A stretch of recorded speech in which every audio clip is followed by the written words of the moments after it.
ఏలూరు జిల్లాలో కుండపోత వాన పడుతోంది. ఏలూరు, భీమవరం, నల్లచెర్ల మండలాల్లో వాన దంచుకొడుతోంది. లోతట్టు ప్రాంతాలు జలమయమయ్యాయి. రామచంద్రరావుపేట నుంచి పవర్పేట, కొత్తపేట రహదారిపై భారీగా వర్షపు నీరు చేరడంతో వాహనదారులు ఇబ్బందులు పడుతున్నారు. లోతట్టు ప్రాంతాలు నీట మునిగాయి. ప్రధాన వీధుల్లో వర్షం నీరు చేరడంతో స్థానికులు ఇబ్బందులు పడుతున్నారు. మరోవైపు తూర్పుగోదావరి జిల్లా నల్లజర్ల, దేవరపల్లి, గోపాలపురం ప్రాంతాల్లో భారీగా వర్షం పడుతోంది. తెల్లవారుజాము నుంచే వర్షం దంచుకొట్టడంతో ప్రధాన రహదారులు జలమయమయ్యాయి.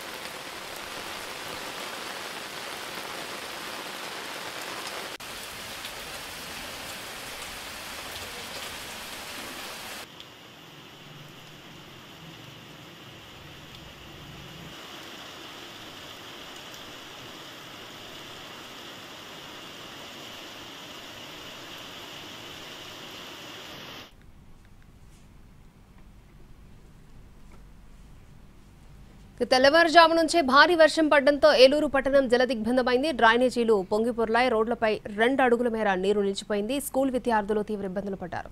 భారీ వర్షం కురిసిన ప్రతిసారి టౌన్లో ఇదే సిచ్యువేషన్ అంటున్నారు అక్కడి జనం. మరింత సమాచారాన్ని మా ప్రతినిధి మల్లికార్జున అందిస్తారు. ఏలూరు నగరంలో తెల్లవారుజాము నుంచి ఎడతెరిపి లేకుండా కురుస్తున్న భారీ వర్షంతో నగరం మొత్తం కూడా జలదిగ్బంధమైనటువంటి పరిస్థితి. ప్రస్తుతం ఏలూరులోని ప్రధానమైనటువంటి ఆ కూడలి ఏదైతే ఉందో ఆర్ఆర్పేట, పవర్పేట ఇలా కలిపేటటువంటి రహదారులపైన దాదాపుగా 2 నుంచి 3 అడుగుల మేర వరద నీరు ప్రవహిస్తున్నటువంటి పరిస్థితి. ఉదయం నుంచి కురుస్తున్నటువంటి భారీ వర్షంతో దాదాపుగా రాకపోకలు స్తంభించినటువంటి పరిస్థితి. వర్షం నీటిలో ఇప్పుడు స్కూళ్ళకి వెళ్ళేటటువంటి వాళ్ళు, అలాగే ఆఫీసులకు వెళ్ళేటటువంటి వాళ్ళు కూడా ఇబ్బందులు పడుతున్నటువంటి పరిస్థితి కనిపిస్తూ ఉంది. ప్రస్తుతం మనం చూడొచ్చు, దాదాపుగా 2 వీలర్స్ రోడ్ల మీద వెళ్ళాలన్నా కూడా ఇబ్బందులు పడుతూ వాళ్ళు ప్రమాదకరమైనటువంటి పరిస్థితుల్లో రాకపోకలు సాగించాల్సినటువంటి పరిస్థితి. మరోవైపు ఇటు ట్రాక్టర్లు అలాగే ఆటోలు కూడా ఎక్కడికక్కడ నిలిచిపోతున్నటువంటి పరిస్థితి.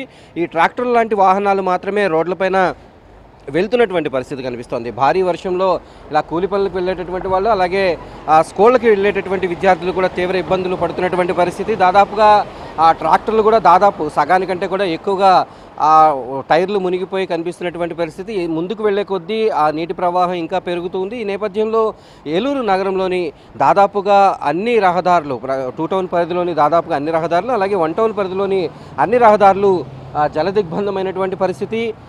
దాదాపు గంటకు పైగా భారీ వర్షం కురవడం, ఆ తర్వాత వర్షం కొనసాగుతూ ఉండడంతో ఆ నీరు ఎక్కడికక్కడ నిలిచిపోయింది. డ్రైనేజీల నుంచి ఆ నీరంతా కూడా పొంగి పొరులుతూ రోడ్లన్నీ కూడా కాలువలను తలపిస్తున్నటువంటి పరిస్థితి.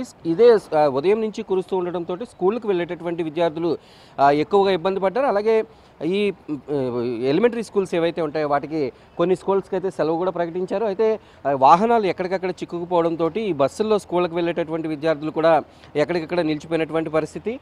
ఏలూరు నగరం మొత్తం కూడా ఇదే పరిస్థితి కనిపిస్తుంది. ఎప్పుడు వర్షం కురిసినప్పటికీ కూడా ఈ నీరంతా మొత్తం కూడా ఈ లోతట్టు ప్రాంతాలతో పాటు ఏలూరులోని ప్రధానమైనటువంటి కూడళ్లలో కూడా మునిగిపోయేటటువంటి పరిస్థితి. ప్రస్తుతం ఇంకొక అడుగు పెరిగితే దుకాణాల్లో కూడా నీళ్లు వెళ్ళేటటువంటి పరిస్థితి. ఈ నేపథ్యంలో ప్రజలందరూ కూడా తీవ్ర ఇబ్బందులు పడుతున్న పరిస్థితి కనిపిస్తోంది. ఎప్పుడు వర్షం కురిసినా రహదారులు ఇలా మునిగిపోవడం, వాహనదారులకు ఇబ్బందులు ఎదురవడం అనేది సర్వసాధారణమైనటువంటి విషయంగా మారిపోయింది. కాలువల్లో వేసవి సమయంలో పూడికలు తీగిపోవడం, వర్షాకాలం సమయంలో కొంత పూడికలు తీయడం, మళ్ళీ తిరిగి అది కాలువల్లోకే చేరడంతో ఎప్పుడు కూడా ఏలూరులో ఇదే పరిస్థితి కనిపిస్తుంది. ఇప్పటికీ దాదాపు 2 అడుగుల మేర నీరు నిలిచిపోయింది. ఇంకా వర్షం కురిస్తే మరింత పెరిగేటటువంటి అవకాశం ఉంది. ఈ నేపథ్యంలో ఇక్కడి నీరు అంతా కూడా సజావుగా తమ్మిలేరులకు ఎప్పటికప్పుడు వెళ్ళిపోయేలాగా చర్యలు తీసుకోవాలి, డ్రైనేజీ వ్యవస్థను మెరుగుపరచాలి అనేటటువంటి డిమాండ్ ఎప్పటి నుంచో ఉంది. బ్రిటిష్ కాలం నుంచి కూడా మున్సిపాలిటీగా ఉన్నటువంటి ఏలూరుకి ఇప్పటికీ కూడా వర్షం పడితే అదంతా కూడా చిత్తడిగా మారిపోయి, అంతకంటే చెరువుగా మారిపోయేటటువంటి పరిస్థితి నుంచి బయట వేయాలనేటటువంటి